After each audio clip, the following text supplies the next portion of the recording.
সামনে একটা নতুন ভিডিও নিয়ে চলে এসেছি। হ্যাঁ, তো সবসময় যে প্রফেশনাল মডেলদের সাজাতে হবে এমন কিন্তু কোনো মানে নেই। আমি বেসিক্যালি প্রফেশনাল মডেল নিয়ে খুব কমই সাজাই, কারণ হচ্ছে আমি অনেক ক্ষেত্রে স্টুডেন্টদের উপরেও আমি প্র্যাকটিস করি। আজকে যেমন তোমরা যাকে দেখছো সে হচ্ছে আমার স্টুডেন্ট হয়।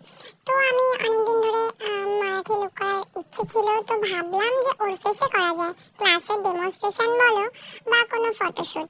আমি অনেক ক্ষেত্রে স্টুডেন্টের উপরে প্র্যাকটিস করি বা ওদেরকে করে দেখাই। মডেল আমি খুব কমই হায়ার করি। তো ওর ফেসে একটাই সমস্যা ছিল, যেহেতু হেয়ার ছিল, তো যেটা আমি ফেস রেজার দিয়ে ম্যানেজ করে নিয়েছি।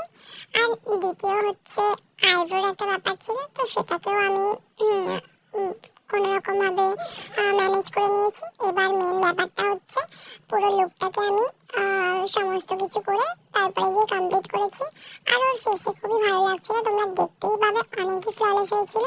আর যা যা প্রোডাক্ট আমি এখানে ইউজ করেছি সমস্তটাই আমি এখানে দেখিয়েছি। হ্যাঁ, একটা সমস্যা হয় ফেসে বেশি হেয়ার থাকলে মেকআপ বসতে চায় না, আবার অনেক সময় সোয়েটিং বেশি হয়, তো সেক্ষেত্রে একটা প্রবলেম আসে। বাট তোমরা দেখো যে পুরো লুকটা কেমন হয়েছে। পুরো লুকটা ভালো লাগবে আমাকে অবশ্যই জানাবে, আর সমস্তটা তোমাদের সামনে শেয়ার করেছি, দেখো।